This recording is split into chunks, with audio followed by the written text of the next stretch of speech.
House reeks of hand sanitizer and hospital gloves. Pops starts the day off with his daily prayer.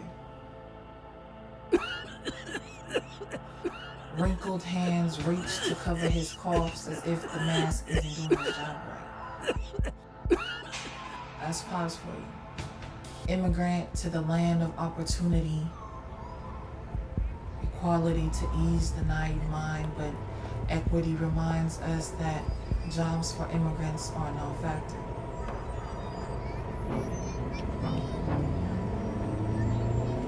Pops was already in over his head like a joke. This country portrays us to be, if only Pops knew how scorched this uneven plane of opportunity won't let him reach too far ahead of the opportunists. Open target for racism is a shade of color fits all. This epidemic only highlights that we are walking chalk silhouettes, once filled in but now hollow.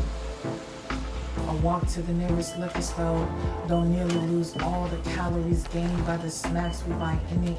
Accessibility is the only thing keeping us alive till we have too much of it. Youngins making a living off the block, just dieting. Recycled young bodies are the outcome of redlining. Blood don't scare cause it's crip. But flags don't raise an eyebrow unless it's Confederate. Hiding beneath the stars, if only we read between the stripes.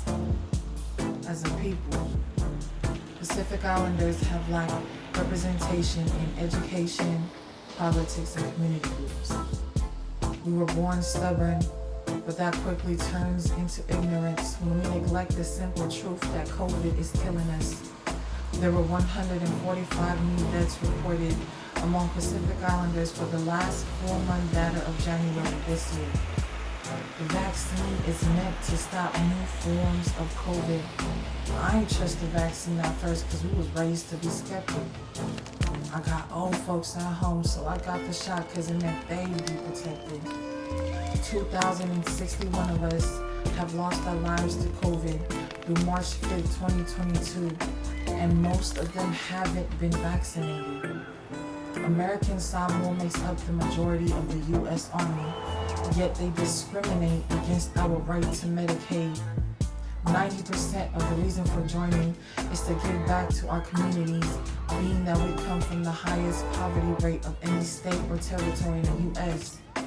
It's painful how we fight for a country that charges us to fix the very wounds made in their war.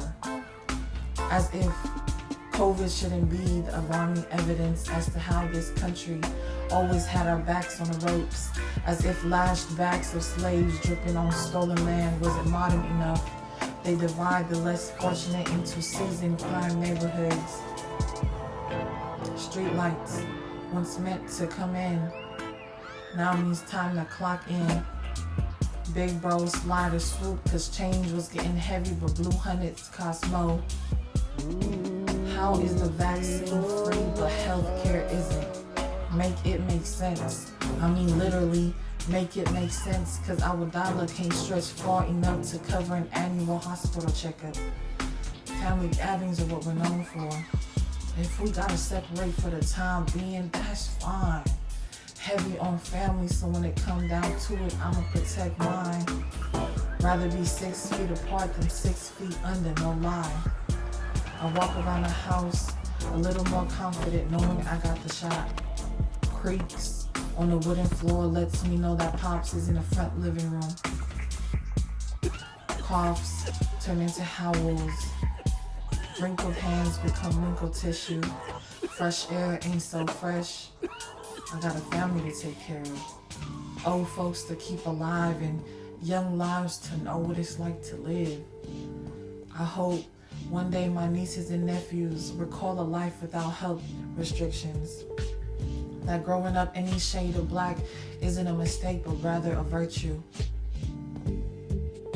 Pops bows his head to thank God for keeping us safe and alive today. He whispers this simple line every prayer, as if he already knew this life was stacked up against him. Utilizamos seu lama foi meu filho. How to tell them when man and malo si one malo le ne yo lang afenka. Isof pele Yesu.